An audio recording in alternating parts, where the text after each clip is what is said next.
naquela noite que o Espírito Santo de Deus quer fazer alguma coisa diferente. E às vezes, se o mundo você fica um pouco desapercebido, mas Deus quer fazer algo diferente nessa noite. Eu perguntar ao Senhor: Senhor, o que falar? O que pregar? O Senhor falou assim: fale para a minha igreja e fale da minha igreja. Veja, Zacarias capítulo de número 2, verso de número 8. Depois, sempre que você fecha a sua Bíblia, você vai comigo lá para o Evangelho segundo escreveu Mateus. Fica atento. Eu pedi os músicos para me ajudar. Eu aprendi, irmãos, pregar com música. O céu precisa de música. Nós precisamos de música. Estou feliz em rever aqui o meu amigo. Estou Cristiano. Amigo, homem de Deus, Deus te abençoe. Bonita essa barba, parecendo Arão. Deus abençoe. Zacarias, capítulo de número 2. Quero externar para os irmãos a minha satisfação, irmãos, de estar de regresso à sua casa. E eu sei que eu vou deixar alguns com inveja, mas o evangelista Luciano é o homem que tem a mulher mais bonita que Deus pôde pôr nessa terra. Depois da minha. Deus abençoe. Depois da minha. Linda, uma morena linda, descendente de Miami, irmão. Depois da minha. Deus te abençoe. Hã? Zacarias, capítulo de número 2. Depois da minha. Verso 8, diz assim: Tá gravado. pois assim diz o Senhor dos Exércitos, para obtermos a glória que Ele enviou às nações que vos despojaram. Escute aí: porque aquele que tocar em vós, toca na menina do meu olho. Evangelho segundo escreveu Mateus, capítulo de número 25. Vamos parafrasear esse texto e vamos ver o que Deus tem para nós essa noite. Capítulo de número 25. Quando você achar, diga bem. A partir do verso 1 diz assim: então o reino dos céus será semelhante a 10 virgens que, tomando as suas lâmpadas, saíram ao encontro do esposo. E 5 delas eram prudentes e 5 loucas. As loucas, tomando as suas lâmpadas, não levaram azeite consigo, mas as prudentes levaram azeite em suas vasilhas com as suas lâmpadas. E tardando o esposo, tosquenejaram todas e adormeceram.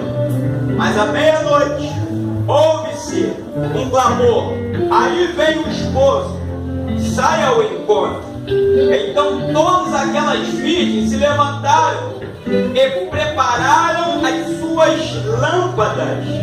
E as loucas disseram às prudentes: dá-nos do vosso azeite, porque as vossas lâmpadas se apagam. Mas as prudentes responderam dizendo: não seja acaso que nos falte a nós e a vós. Ide antes aos que vendem e comprai-o para vós. E tendo elas ido comprar, chegou o noivo, ou o esposo, e as que estavam preparadas entraram com eles para a bolda, e fechou-se a porta. Depois chegou também as outras virgens, dizendo: Senhor, Senhor, abre-nos a porta. E ele respondendo disse: em verdade vos digo que vos não conheço. não sabeis nem o dia nem a hora que o Filho do Homem há de vir. Amém? Poderia sentar. Dado a leitura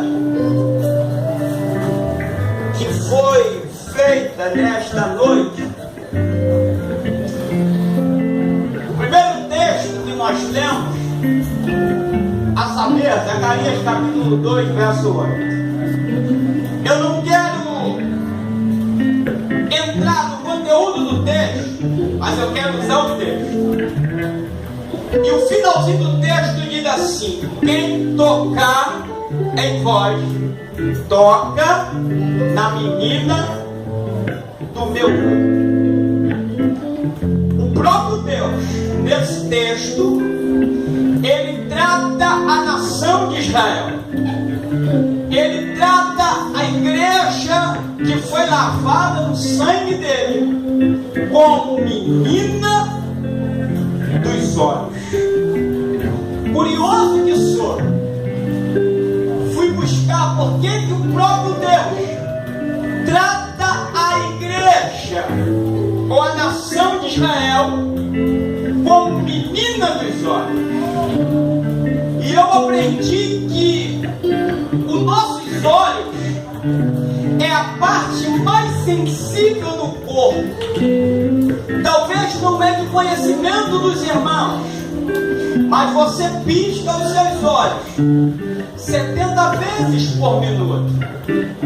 Se você tiver um pouco mais de curiosidade a saber dos olhos, quando você pisca os seus olhos a uma velocidade de 7,3 milésimos de um segundo, por que o piscar de olhos, evangelista?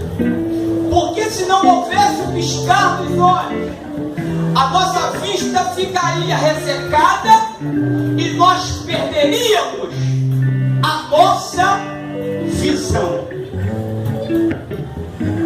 Deus trata a igreja como menina do seu próprio olho.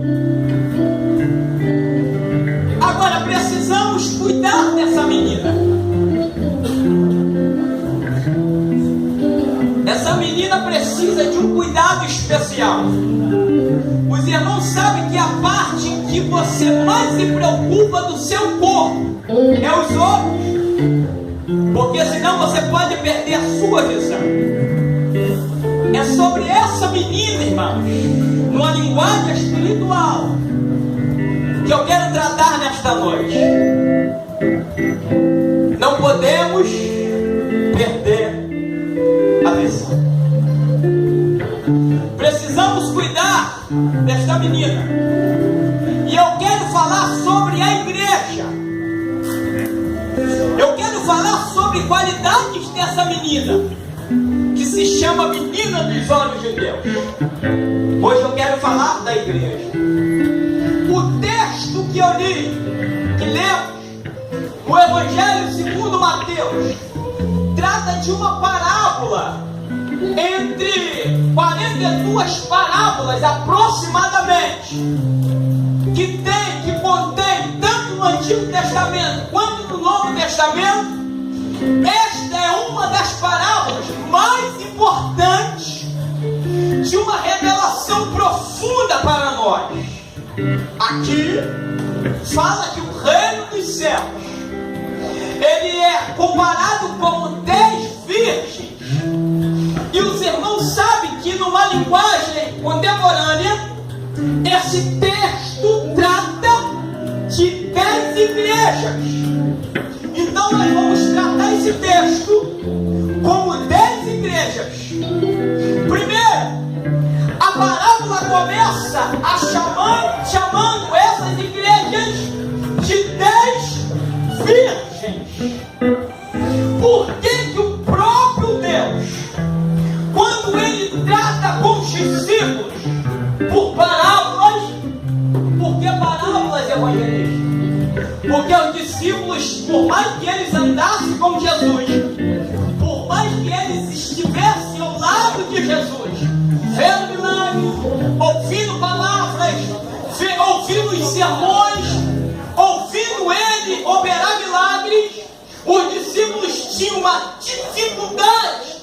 de entender aquilo que o Senhor falava no que tange ao reino dos céus.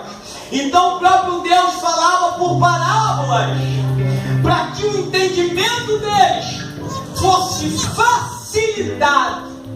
E hoje eu quero tratar sobre a menina dos olhos de Deus. Primeira coisa, irmãos, que eu quero destacar nesta noite: a menina precisa ser cuidada. A igreja do Senhor desta terra precisa ser cuidada. Precisamos cuidar dessa menina, porque senão essa menina pode vir perder a visão.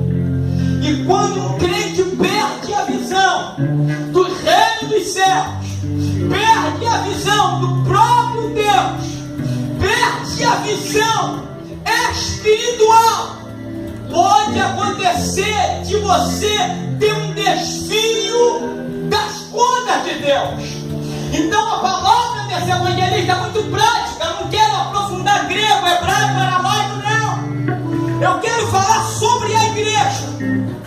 A parábola que lemos trata a igreja como 10 virgens.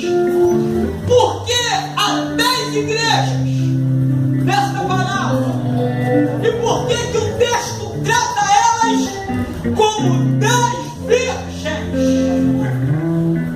Porque os irmãos sabem muito bem, melhor do que eu, que a virgem, ela ainda não teve contato natural com nenhum homem, porque ela está se preparando para ter um contato com um noivo, com um só noivo. A igreja do Senhor, ela não pode perder, uma linguagem espiritual, a sua virgindade. Me explique, evangelista, porque esta igreja, ela tem um noivo, e se ela se relacionar com outro noivo, ela pode vir ser uma igreja adúltera, porque haverá um casamento dos anjos. O noivo disse assim para esta noiva: aleluia, não se turbe os vossos corações, crede em Deus, crede também em mim. Na casa do meu pai há muitas moradas, eu vou preparar lugar, mas quando eu preparar lugar, eu como noivo comprometido com a noiva, eu voltarei e levarei a minha noiva para onde eu estiver, vós estejais também. Aleluia! A igreja não pode se contaminar com outro noivo. A igreja não pode se contaminar com este mundo. Desculpe se o evangelista vai pegar pesado. Irmão, eu sei pregar bonito, mas eu também sei, aleluia, trazer uma palavra prática. E hoje a palavra é direta, dentro do assunto que está se escorrendo na escola dominical. Eu trago essa palavra para você. Haverá um casamento. Essa igreja precisa estar virgem. Aleluia. Porque se você se contaminar com o mundo, se você se deixar levar pelo sistema mundano, você não terá compromisso com o noivo. Eu quero fazer uma pergunta aqui esta noite: quem está compromissado e esperando o noivo para acontecer um casamento nos ares? Deixa eu ver, deixa eu conhecer você.